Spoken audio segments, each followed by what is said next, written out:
And Jim Richards spinning out as he goes through the bottom corner in car number 1, the Mobil BMW. Goodness me, the action's coming thick and fast here. Now the track is as slick as anything. It's really pouring down here.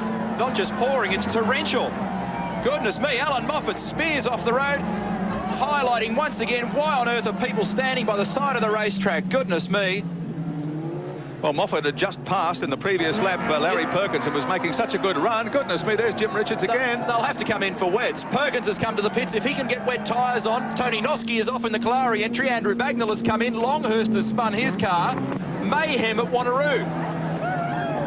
Oh, look at this. It is absolutely teeming rain as Peter McLeod sprint cars his way onto the pit straight. Oh, off go the two leaders. Goodness me, Johnson and Bow both off. Can they recover? Yes, Bow can. They go straight to the pits. They've got to go to the pits. Must do. Murray Carter as well.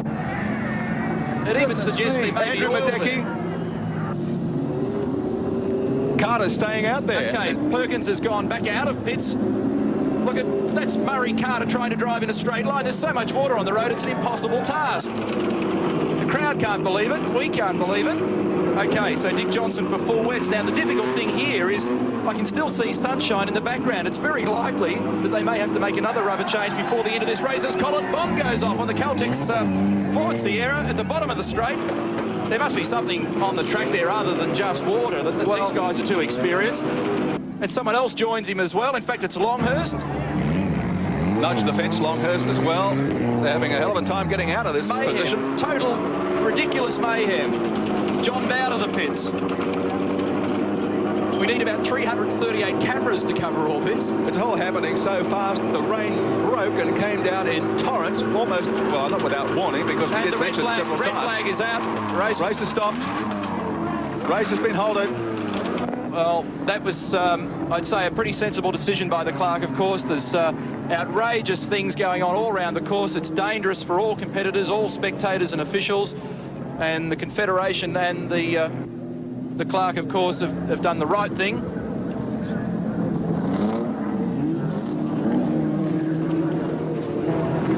Goodness gracious me. Gerald Kay trying to figure out which way is up. Larry Perkins spots the red flag. I've never seen anything like this in my entire motor racing life. It all happened on lap 15 of 45.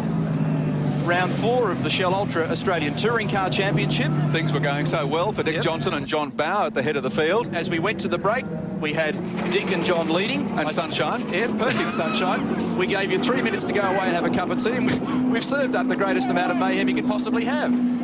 That was just unbelievable. And you're right about the track. There must have been something else out there. Because those guys don't make those mistakes. No. And they were going off every which way. You know, even though it was knee-deep in water there at one stage in pit straight, Alan Moffat's stricken ANZ Ford Sierra, not a good way to come back to business. Well, let's just take a look at part of the action again. These were the race leaders, Dick Johnson and, his car number 12 going off. That's Peter McLeod. It really happened so fast. We were hard put. Here we are. Here are the race leaders. Dick Johnson, John Bow, the pair of them. And they were fortunate that they managed to escape the deeper part of the sand trap there. How lucky was John Bow? He just gassed it up and said, I've got to get out of here. Details on the NEC replay as Jim Richards' car is being towed out of the sand. Plenty of it here in Western Australia. Goodness me. So, as I said before, Dick was leading as Murray Carter tries to dig the Netcom entry out of the sand. We had John Bow second. We had Andrew Madecki in third. Tony Longhurst was fourth. Colin Bond was fifth.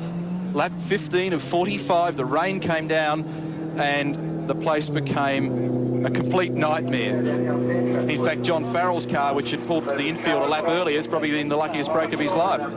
There's John Bow.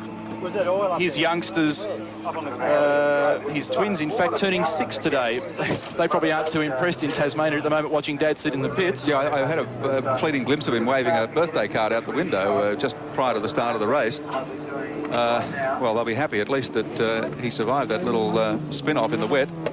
And they're all back in the pits now, assessing what damage, if any, has been done. And I'll notice that changing to wet weather tyres now that it's stopped raining and the sun is coming out, getting ready for a restart. Well, let's get down to Peter McKay, who's in the pit area. We can find out what's happened, what they're going to do about the restart, what race distance it's going to be when they restart.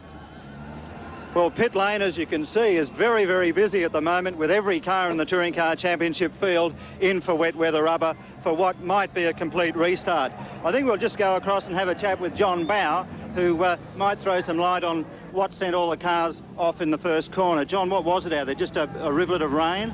Well, Peter, it started raining, and while the tyres are hot, you've got some semblance of grip, but as soon as the tyres cool down, I mean, it's just like driving on ice or something. I turned the steering wheel doing about 10 mile an hour and just went straight ahead. I couldn't believe it.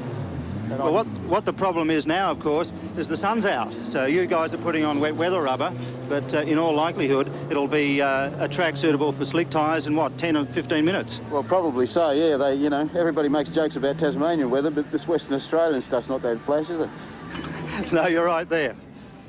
Neil.